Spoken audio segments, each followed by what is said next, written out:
大家好啊，歡迎又嚟到游大叔頻道。今日同大家介紹一個無水雞湯。咁材料呢就有呢個洋葱1個啦，蘋果2個啦，仲有一啲白菜啦，同埋一啲娃娃菜。另外呢，我哋仲有一啲就係杞子啊，同埋啲紅棗片。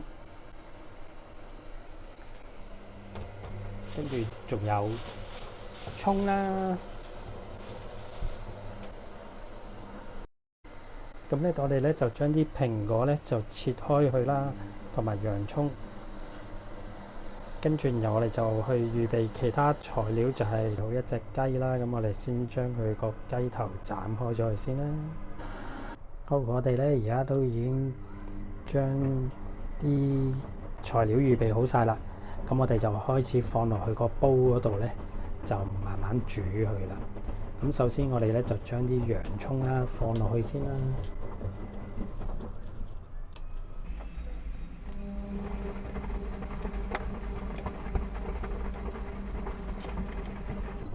咁啊鋪咗喺洋葱鋪喺底。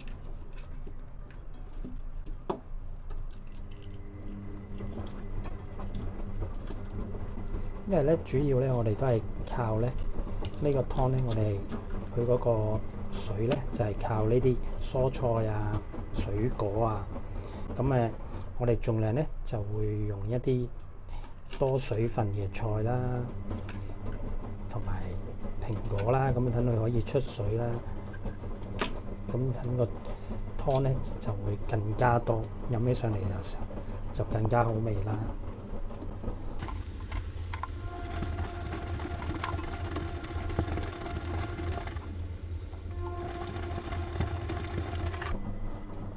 跟住然後咧，我哋就放啲娃娃菜落去啦。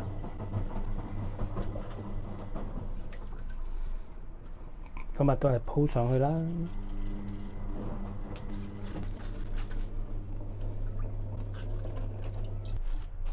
跟住然後就放啲蘋果落去。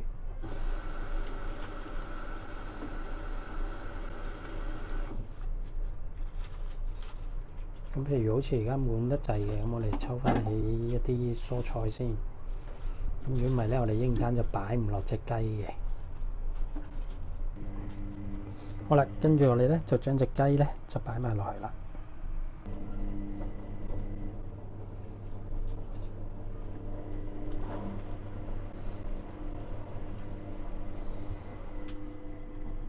好啦，而家咧我哋就將佢隻雞擺埋落去嘅時候咧，咁我哋就將佢冚蓋啦。咁冚完蓋之後咧，我哋就開火，要用細火煮去呢個60分鐘。咁我哋一陣間咧，我哋睇下出嚟個效果係點樣啦。咁我哋而家咧就 set 埋個時間啦。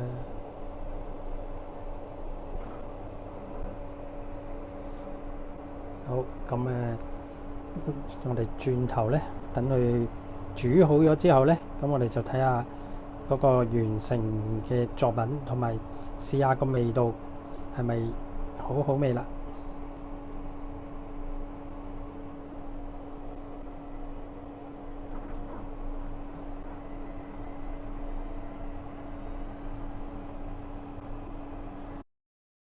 好啦，個雞湯我哋都煲咗出嚟啦。咁樣咧都有2碗嘅。咁我哋而家就開始去試食啦。好，而家咧，咁我哋都煲好咗個湯出嚟啦。咁我哋而家試飲下，睇下個湯味道如何。好清甜啊，同埋好好味啦。好，咁同埋呢個湯都唔算做好多油啦。咁亦都好有菜啊，同埋有啲雞味啊，都好濃啊。咁我哋睇下隻雞，睇下個味道又如何啦。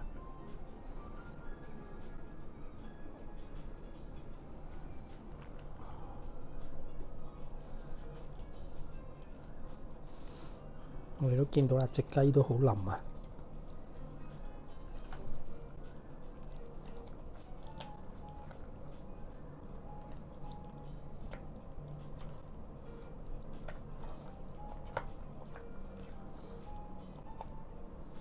咁啊一整咧就整得開啦，隻雞髀已經。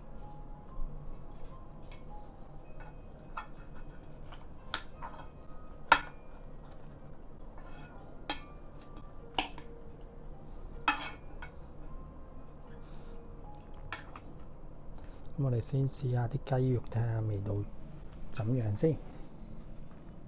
啲雞肉好嫩同埋好多汁咯，咁啊啲肉都好腍啊，咁成個湯咧就真係非常之好味啦。好，而家咧我哋就試下睇下嗰個雞嘅味道如何啦。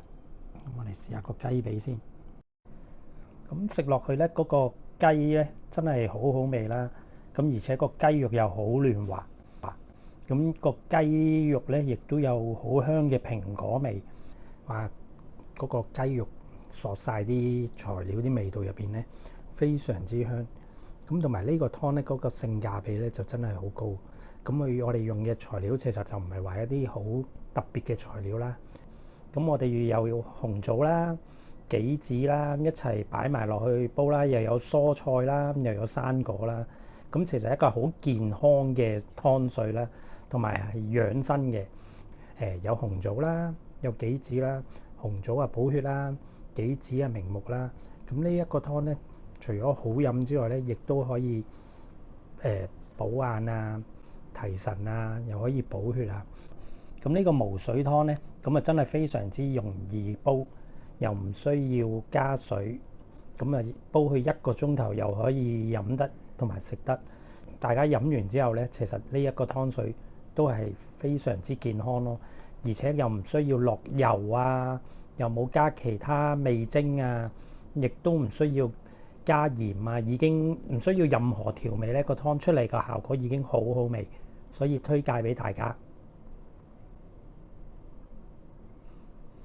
咁如果大家中意嘅話咧，都可以煲嚟飲下啦。咁如果喜歡嘅話，記得喺下邊 CLS。今日個湯就煲到呢度，下條片再見啦，拜拜。